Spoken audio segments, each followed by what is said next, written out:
కేంద్ర మంత్రి ప్రహ్లాద్ జోషిని కలిశారు తెలంగాణ సీఎం రేవంత్ రెడ్డి, ఉత్తమ్ కుమార్ రెడ్డి. దేశంలోనే తెలంగాణలో ధాన్యం ఉత్పత్తి అధికంగా ఉందన్నారు మంత్రి ఉత్తమ్. 90 లక్షల మెట్రిక్ టన్నుల ధాన్యం రావచ్చని అంచనా వేశామన్నారు ఉత్తమ్ కుమార్ రెడ్డి. రైతుల నుంచి కొనుగోలు చేసిన ధాన్యానికి 48 గంటల్లో నగదు చెల్లిస్తున్నామని తెలిపారు.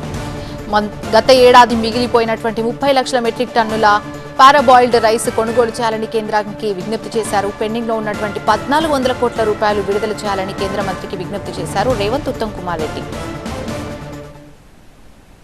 గౌరవ ముఖ్యమంత్రి గారు, నేను కేంద్ర food and public distribution minister Prahlad Joshi గారి గురించి కలిసినాము. తెలంగాణ రాష్ట్రంలో ఇప్పుడు భారతదేశంలో highest paddy production, highest rice production జరుగుతుంది. అదేవిధంగా highest paddy procurement in any state in India is being done in Telangana now. ఈ రబీ సీజన్లో 90 లక్షల మెట్రిక్ టన్నుల వరి ధాన్యం రైతుల నుంచి కొనుగోలు చేయబోతున్నాము. తెలంగాణలో మేము వరి ధాన్యం కొనుగోలు చేసి రైతులకి 48 గంటల్లో ఎంఎస్పి ప్రైస్ వాళ్ళ బ్యాంక్ అకౌంట్లో వేస్తున్నాము.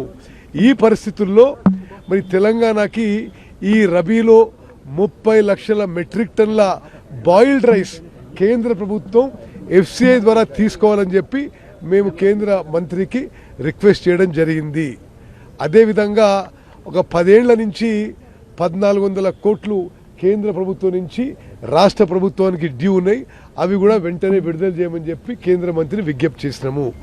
మూడో విషయము, మరి న్యూట్రిషియస్ ఫుడ్ ఇవ్వడానికి కేంద్ర ప్రభుత్వం ఫోర్టిఫైడ్ రైస్ కెర్నల్స్ అనే స్కీమ్ ఏదైతే ఉండిందో అది ఇప్పుడు డిస్కంటిన్యూ చేసింది. అది కరెక్ట్ కాదు. మరి స్కూల్ పిల్లలకి రేషన్ రైస్లో, హాస్టల్స్లో ఎఫ్ఆర్కే రైస్ కంటిన్యూ చేయాలని చెప్పి కేంద్ర మంత్రి గారిని రిక్వెస్ట్ చేస్తున్నాం.